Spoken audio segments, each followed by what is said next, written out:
Pumunta si Seth doon para humingi ng tawad. He invited Blythe, pero hindi siya sumama. And then the next thing,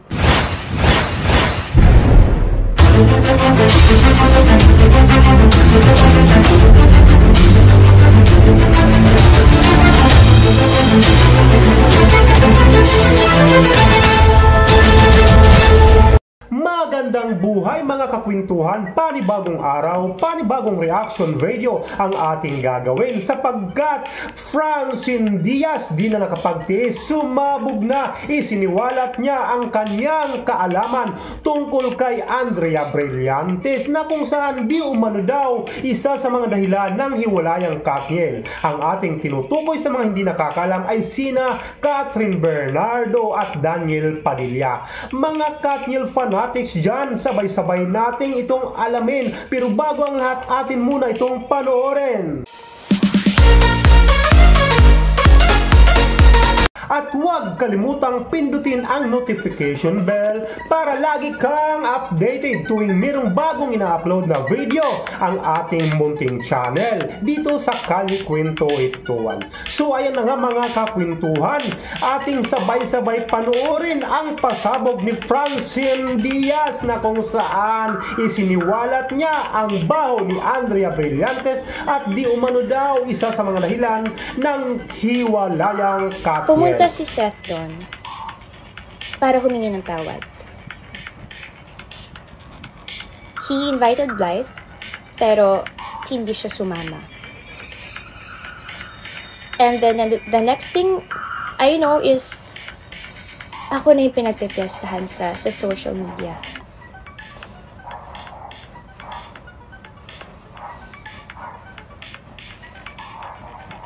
Alam niya nahihingi ng sorry si Seth. And yet, ganun yung ginawa niya. Wala kayong narinig sa akin at all. Nanahimik ako, not because tama lahat ng sinasabi niyo sa akin, nila. Nanahimik ako kasi akala ko mas magiging maayos kung tatahimik ako at kung wala kayong maririnig sa akin. Ayokong dumagdag pa. Ayokong tumagdag pa sa gulong nangyayari nun. Pero kasi na-realize ko na the more nananahimik ako, parang mas lalo lang lumalala. Mas lalo lang lumalala yung nangyayari. And I think it's time na rin naman kasi for me to speak up. And I know na ang dami nagsasabi dyan sa inyo na tuwag ako, gusto ko lang matawag na unbothered queen. No. Hindi ako nanahimik because gusto ko matawag ng ganun. Nanahimik ako kasi ayokong tumagdag sa gulo pa na nangyayari noon. Hanggang ngayon, tagal ko nanahimik. Alam niyo yan, hindi ako mapagpatol. At hindi naman ako talaga papatol because lahat ng sinasabi niyo ay hindi totoo. Ngayon, I am speaking up for myself and for my family. Kasi ang tagal namin na nahimik, lalo ako. I respected Blythe. And, of course, nirespeto ko ang love team nila noon. Wala akong inagaw.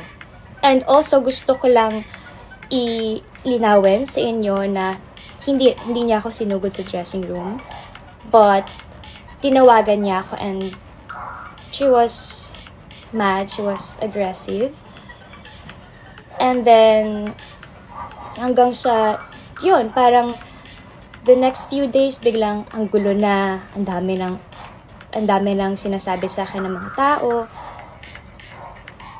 And, ang hirap kasi nung time na yun, hindi ko talaga alam anong gagawin ko. So, my mom was there para i-defend ako. Pati sila ate, and then, yung mga pinsan ko, although, aggressive din sila sa mga sinabi nila, but syempre, alam kasi nila yung pinagdadaanan ko nun. Kaya, nadala din sila ng emosyon nila. So, yun yung mga gusto kong, actually, ang dami nga eh. Ang dami ko pang gustong sabihin. Pero, ito ang gusto kong linawin lang sa inyo talaga. Wala akong inagaw. And stop the hate. Kung ano man yung naging problema ni Blythe at ni Seth noon, sa kanila yon. Labas ako doon. At kung ano mang problema nila ngayon, labas ako doon. Huwag nyo na akong idamay. Huwag nyo nang i-drag yung name ko because labas ako sa problema na meron sila ngayon at yung problema nila noon. Hindi ako ang tao para magsalita sa kung ano nangyayari sa kanila.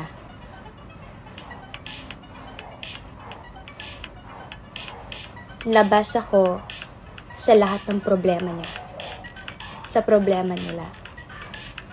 Kaya sana, after this live, stop asking me questions na about this. And I am aware sa lahat ng comments niyo, mapa-TikTok, Instagram, sa lahat. Ang dami niyong tinatawag sa akin, ang dami kong pangalan, ahas, ganito, ganyan, may pa 2.0 pa kayo. Okay lang, kaya ko yun. Pero, wag na wag niyong idadamay mga kapatid ko. Not my family.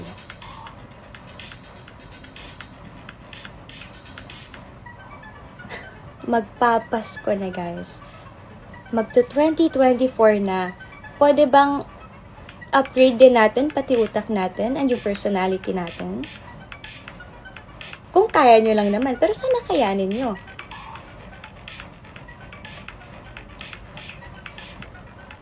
And of course,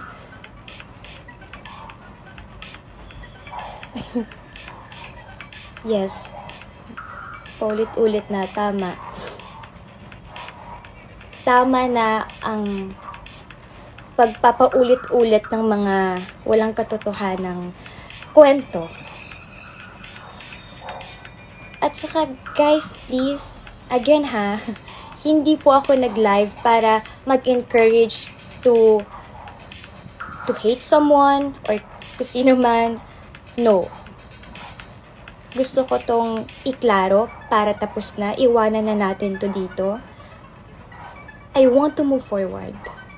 So, sana ganun din kayo.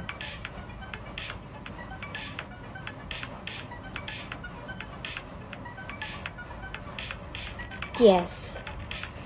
Move forward, guys. Iwanan na natin to dito at sana naiintindihan nyo lahat ng sinabi ko. Sana inintindi nyo.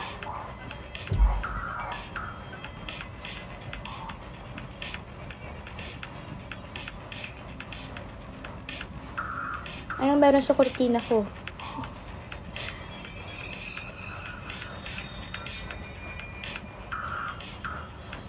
So please guys, stop the hate. Stop spreading hate. So ayan na nga mga kakwentuhan, mga Katniel fanatics dyan, malinaw na ba? Maliwanag pa sa sikat ng araw ang inyong narinig?